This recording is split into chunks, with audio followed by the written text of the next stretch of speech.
একটা কেসে আমাকে দেওয়া হয়েছিল 10 বছর, পরবর্তীতে 2টায় বিস্ফোরণে এবং 30 বছর এবং বোমায় 30 বছর এবং বিস্ফোরণ বোমায় 30 বছর, সব মিলে 70 বছর যোগ করে দেওয়া হয়েছিল। এই যোগ করে দেওয়ার ক্ষেত্রে আমি সহ 4 জন ছিলাম যাবজ্জীবন সাজাপ্রাপ্ত এবং যোগ সেটা ছিল আব্দুল কাদের বাচ্চু, সেই কেসে ছিল রঞ্জু এবং রিপুন। এই 4 জনকে যাবজ্জীবন দিয়ে যোগ করে দেওয়া হয়েছিল আর 70 বছর। আর অন্যরা আমাদের প্রিয় PP Abdur Rakib Mollah, Tamim Azad Marin, Ashraf chairman, Rabiul chairman, তাদেরকে দেওয়া হলো 7 বছর 7 বছর, আর প্রথম দিয়েছিল 4.5 বছর। এই হলো আমাদের সাদার ইতিহাস। আমরা তারা 18.5 বছর যোগ, সেটাও যোগ করা ছিল যদি আমরা 18 বছর তাদের সাজা খেটে বাইরে হতে হবে। এমনকি অ্যাডভোকেট আব্দুল সাত্তারের বাড়ি তো কালীগঞ্জ, তিনি কালীগঞ্জ জেলা বিএনপির সভাপতি ছিলেন, এই কেসে সেখানে ছিলেন না, তাকেও ওই কেসে সাজা দেওয়া হলো।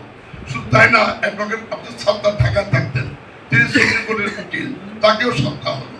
সাজা দেওয়া শেষ নয়, এরপর আপনারা জানেন যে প্রথমে কেসটা হয় সিআর মামলা, সেখানে 27 জন আসামি। সিআর মামলার নিয়ম হলো শুধু তারাই আসামি হবে এবং তারাই সাক্ষী হবে।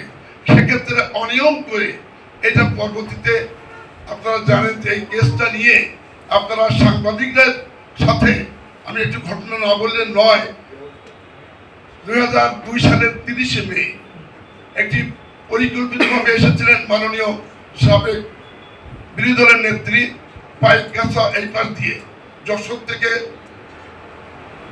এবারে কেশবপুর মনিরামপুর হয়ে সাতক্ষীরা মাহফুজা ধর্ষণের জন্য দেখতে এসেছিলেন হসপিটালে এবং 30 আগস্ট এসে তিনি সেখানে মাহফুজাকে দেখে সান্ত্বনা দিয়ে সাংবাদিকদের ব্রিফ নিয়ে ঢাকা থেকে অনেক সাংবাদিক তার সাথে এসে কলরার পথে যাওয়ার পথে এই ঘটনাটি ঘটে এবং সেখানে সাংবাদিক সবাই সাতক্ষীরা সবাই মিলে গিয়েছিলেন এবং সেই যাওয়ার পথে কলরা আওয়ামী লীগের অফিস সামনে, মূলত বিএনপি সেখান থেকে প্রায় মধ্যে, অথচ বলে বিএনপির অফিসের সামনে গাড়ি একটা আড়াই করেছিল, সেটা কেউ করেনি।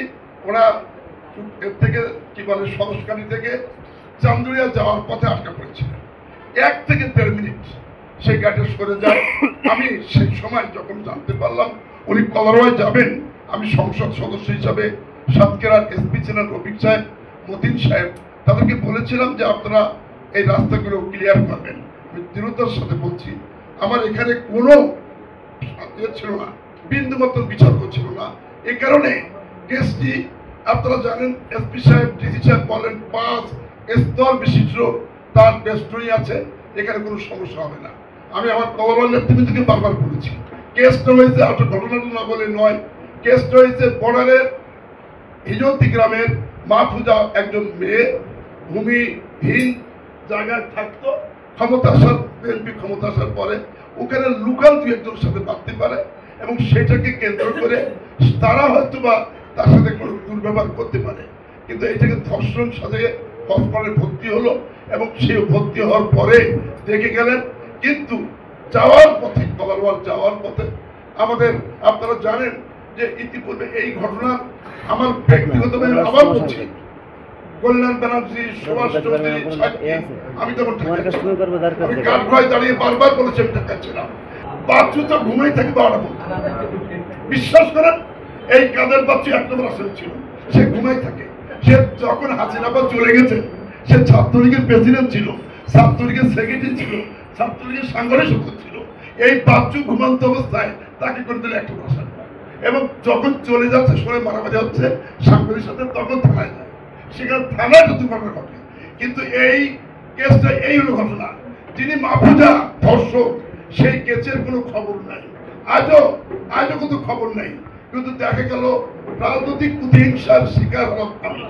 আমার দুঃখ হলো, যদি আমি আবারও বলছি, আমার 71 রাজনীতি ঘটনা যদি থাকতাম, কিন্তু সাংবাদিক বন্ধুরা, আমার কল্যাণ ব্যানার্জি, রামকৃষ্ণ, যারা সুভাষ চৌধুরী, বলেছেন, আমি অনেক পরে গিয়েছি, আমার কথা একবার বলেনি। তারপরেও আমি শুনেছি সংসদে আপনাদের আমাদের বিরুদ্ধে বলার জন্য, এমনকি 1 মাস 2 মাস 3 মাস অ্যাটর্নি জেনারেল এডিশনাল মনীষ সাহেব তিনি এইটা দিয়ে প্রমোশন নেওয়ার জন্য পরিকল্পিতভাবে এই কেসটা সারা দিলেন। এবং স্বয়ং প্রধানমন্ত্রী জেনেছেন যে এই কেসের সাজা দিলেই আমি নাকি সেদিন ছিলাম, এই কারণেই আমাকে সাজা দিয়ে হয়রানি করা হয়েছে। আমাকে নয়, এর মধ্যে 27 জন সিআর মামলা ছিল, তারা আসামি হতে পারে, কিন্তু পরবর্তীতে আজকে 4 জন মারা যায়। 4 জন মারা যাওয়ার পর আমার বড় ভাই ছিলেন, গফর সাহেব ছিলেন, রিপন ছিলেন, 4 জন ইন্তেকাল করলেন এবং 4 জন বাদ দিয়ে হয় 23 জন আসামি হতে পারে, এর বাইরে একজন আসামি হওয়ার কথা না। তারপরে হলো অন্য আইনে এবং 50 জন, 23 জন আমাদের আগের তাদের সিআর মামলায় এবং পরবর্তীতে 27 জন দিয়ে 50 জন আসামি করে যে আপনারা চার্জশিট দেওয়া।